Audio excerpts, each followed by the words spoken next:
Let's start in Ghana today. Authorities over there have proposed a 21% increase in spending for the 2020 fiscal year. The country's finance minister, Ken Ofori-Atta, has said that economic growth is set to slow to roughly 6.8% in the next fiscal year.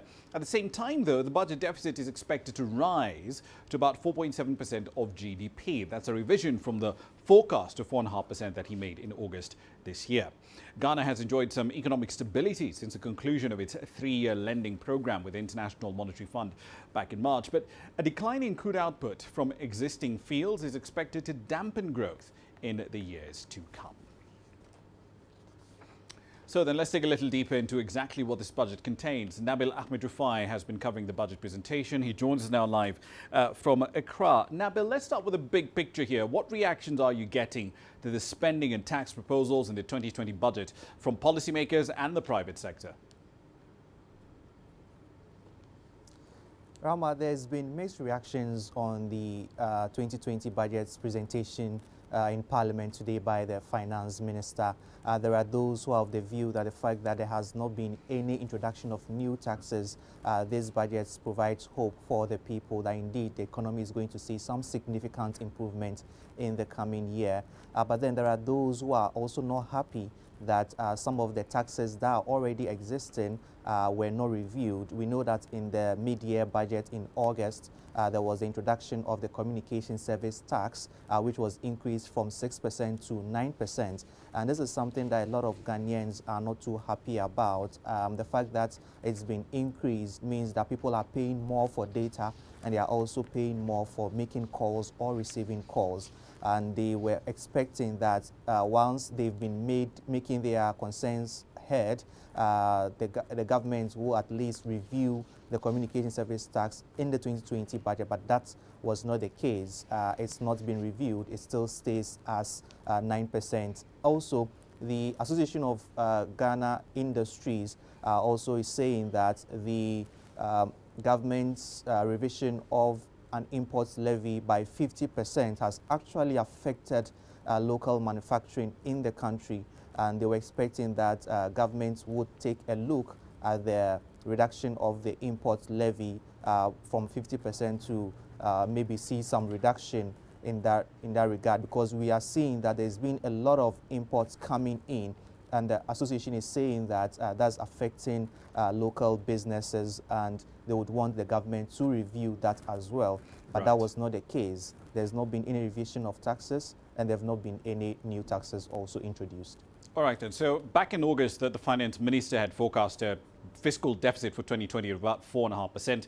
Today, he's raised that to 4.7%, and he's basically expanding spending by 21% for next year. But how is he going to fund that extra expenditure?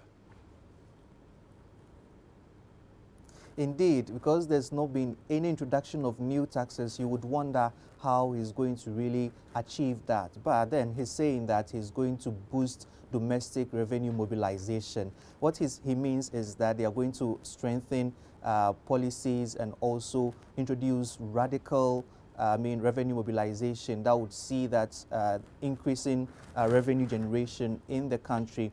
We know that as of now, the government is lagging or has a shortfall of its target of 10 billion US dollars of revenue generation. But then it's saying that in the coming year, it's going to ensure that those who are working in the Ghana Revenue Authority would up their game and also boost revenue generation. It's also saying that we focus on efficiency of tax collection, and it hopes that by doing so, there will be a lot of money that will be coming into the system. Also, it's also saying it's going to achieve this by intensifying drive for foreign direct investments into the country, and this is what it hopes to do, the government hopes to do to reach that target, Rama. Right, so there's been a cleanup of the financial sector that's been in progress since the middle of 2017. It's been running for the better part of 2 years now.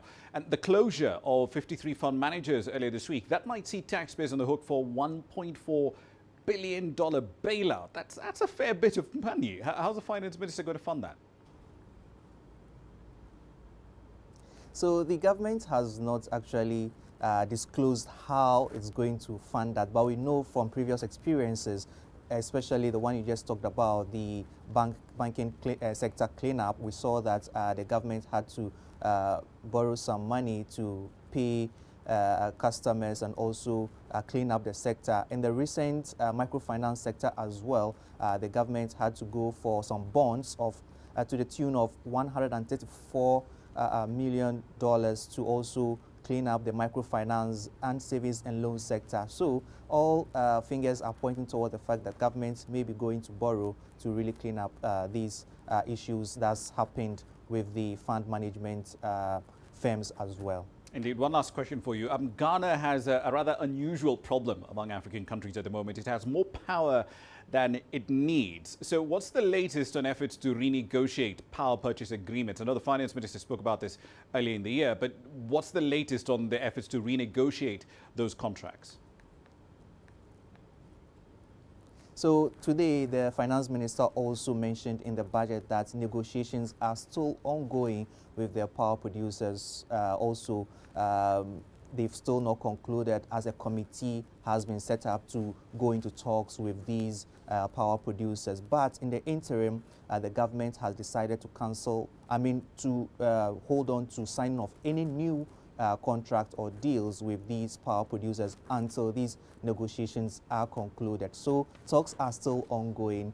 We wait to see how soon it will be completed, and we get to hear what the final decision is, whether the take or pay agreement will continue or it will be cancelled.